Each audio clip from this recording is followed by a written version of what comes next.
Good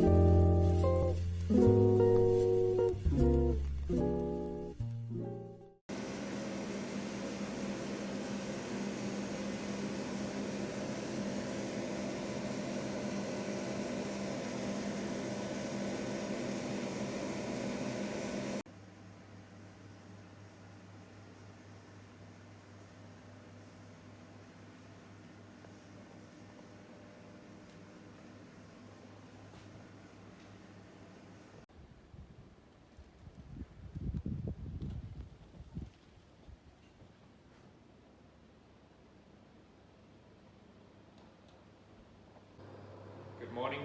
I'm going to show you how we bake in our Rofco ovens. This is the B20 and this is the B40. For this one we fit a maximum of 9 bread at a time, and this one we can fit about 6 loaves.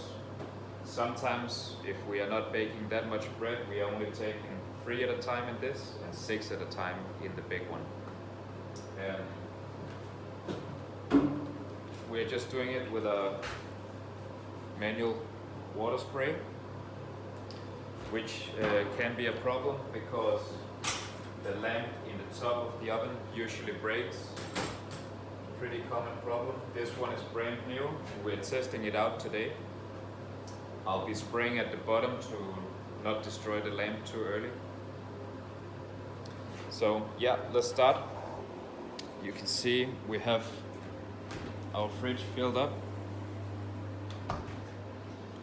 with around 80 loaves. These are the settings for the ovens, around 260 at the top and bottom. For the smaller one, we go around 250 and it has only one switch. So this one here is for the top and the other one is for the bottom.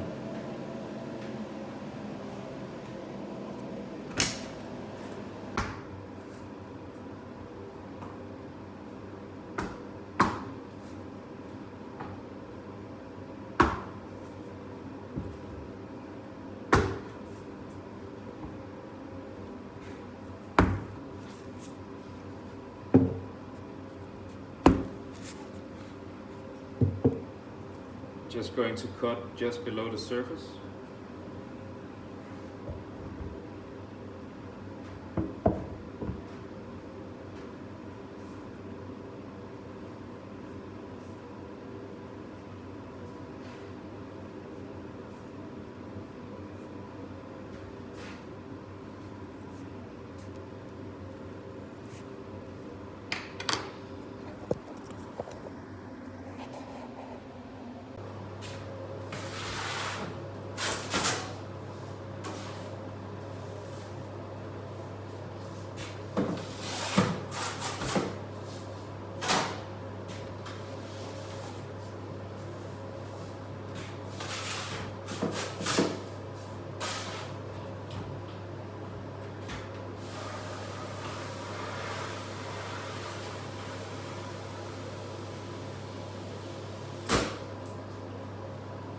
I'm just making sure that these small holes are closed.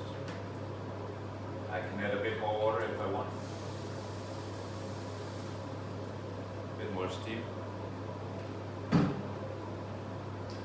One really important thing is to turn down to 200 now. Otherwise, they will just simply get too much heat and they will get stuck too fast.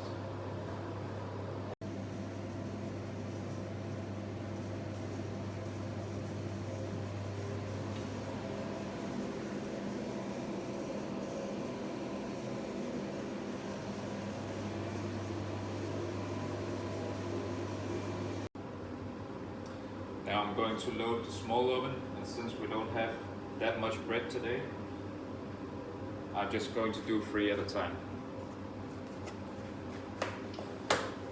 I'll slide it in without the silicone pads, so I'll just give them a small bit of flour to make sure they don't stick.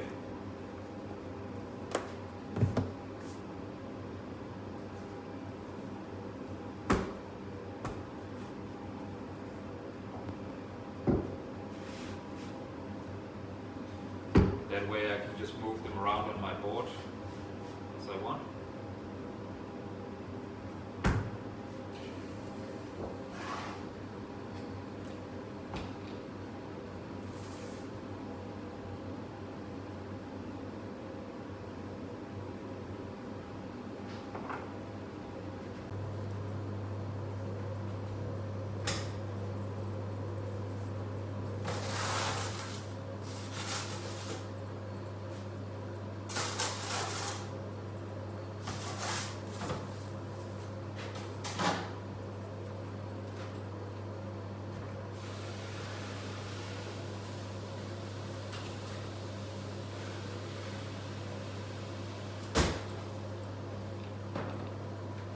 Turning it down like the big oven.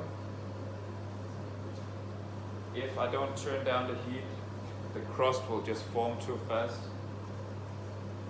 and the bread won't expand in the same way. So the stone inside these two Rofco ovens, or the shelves, they are working differently. So we have lifted them at the bottom and the middle, because then they kind of function the same way as the top. For the bottom we have 2 layers of these nuts to lift up the stones, and for the middle we have 1 set.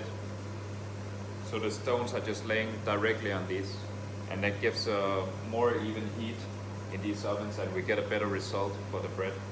So it's just a small hint. Also, we always make sure to dry off the Benetons, as many as we can, on top of the ovens, because, well, these are made out of wood pulp, and like every other proofing basket, they can start to become moldy if they don't dry out well.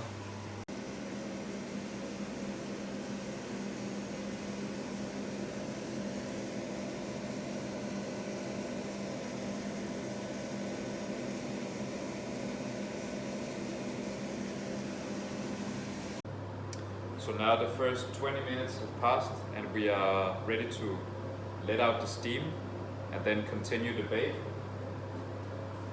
Hopefully they have puffed up.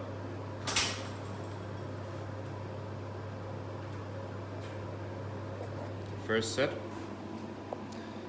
And yeah, that's what you like to see early in the morning. Looks amazing. Just checking out the other oven. Also looks good. The top one popped a lot.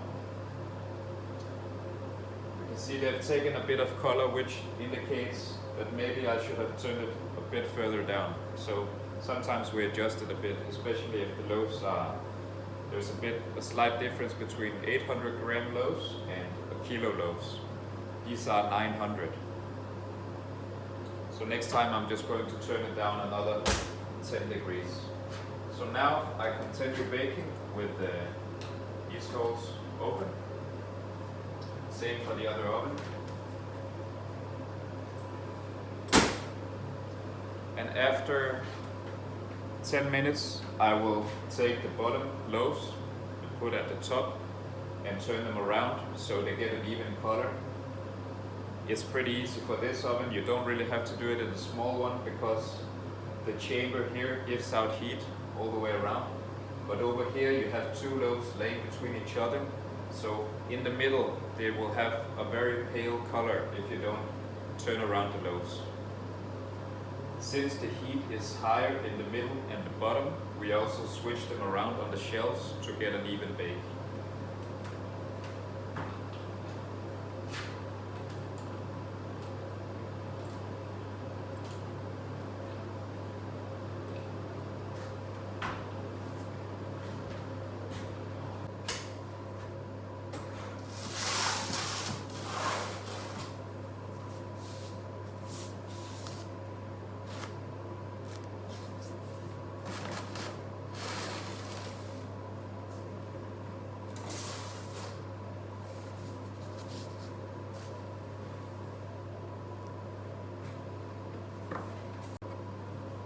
Also, after each bake, I'm just brushing off the stones.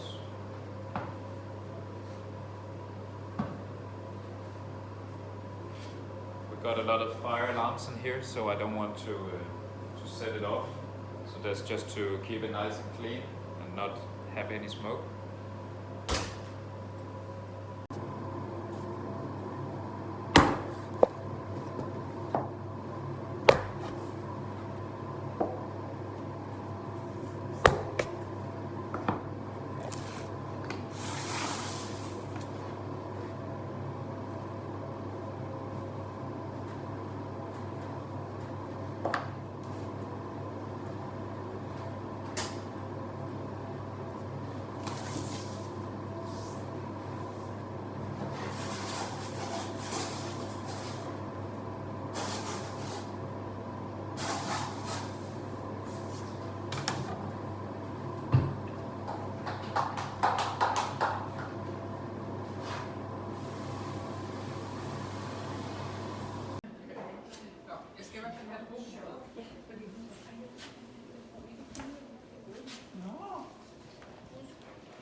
Nå.